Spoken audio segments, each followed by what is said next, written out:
Hello guys, అందరికీ welcome back to our mini vlog. ఈ రోజు అయితే శ్రీకాంత్ అన్న వాళ్ళు పొలం దగ్గర నాటిస్తున్నారు. మేము ఈ పొలం దగ్గర ఏం చేసామో ఈ వీడియోలో చూడండి. ఆల్రెడీ నాటేయడం అయితే ఇక్కడ స్టార్ట్ చేసేసారు. నేనే లేట్ గా వచ్చాను. ఇక్కడ శ్రీకాంత్ అన్న నారైతే తెస్తున్నాడు అక్కడి నుండి. అన్న తెచ్చిన నారునైతే మనం నాటు ఎక్కడెక్కడైతే వేస్తున్నారో వాళ్ళందరి దగ్గరికి వెళ్ళి వాళ్ళ దగ్గర ఆ నారు పెట్టి రావాలి. ఇప్పుడు నాటేస్తున్న మడిలో అయితే శివగడ ఆల్రెడీ పెట్టేసి వచ్చాడు. ఇప్పుడైతే మేము ఈ నారు పైన మడిలో అక్కడక్కడ కుప్పలు కుప్పలు పెట్టాలి. అనుకున్నంత ఈజీ అయితే కాదు నారు వేయడం. బురదలో దిగేటప్పుడు కొంచెం ఎగ్జైటింగ్గానే అనిపించింది, కానీ ఇందులో నడవడం చాలా కష్టంగా ఉంది. నిఖిల్, కార్తిక్ కూడా వచ్చేసారు పొలంలోకి మనతో జాయిన్ అవ్వడానికి. కాంటాక్ట్ నెంబర్ ఇస్తాం కింద.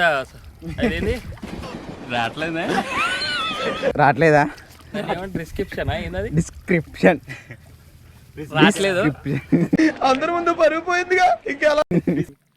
కైకిలి 500 500 అంటే నాటేసుకోళ్ళకే ఇస్తలేరు కానీ 350 చేసుకున్నాం. తీస్తా, నాలో ఉన్న క్రియేటివిటీ మొత్తం బయటికి తీస్తా. ఇక్కడ పైన మడిలో కూడా నారు పంచడం అయిపోయింది. వీళ్ళు కైకిలికి వచ్చిన వాళ్ళు నాటు కూడా వేస్తున్నారు, మీరు చూడొచ్చు.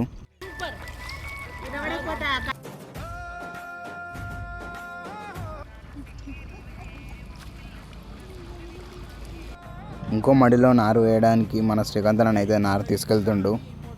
శ్రీకాంత్ అన్న తెచ్చిన నారుని మన కార్తిక్ తట్టలో వేసుకొని అయితే తీసుకెళ్తుండు. చలో ఇప్పుడు మన మామిడిలో కూడా నారు అయితే వేద్దాం. చూడండి, ఈ నారు ఇక్కడ అలా అలా అక్కడక్కడ వేసేయాలి. ఇక్కడ మీరు చూడొచ్చు, శ్రీకాంత్ అన్న వరం సరి చేస్తుండు. ఈ గట్టును మేము వరం అని అంటాము.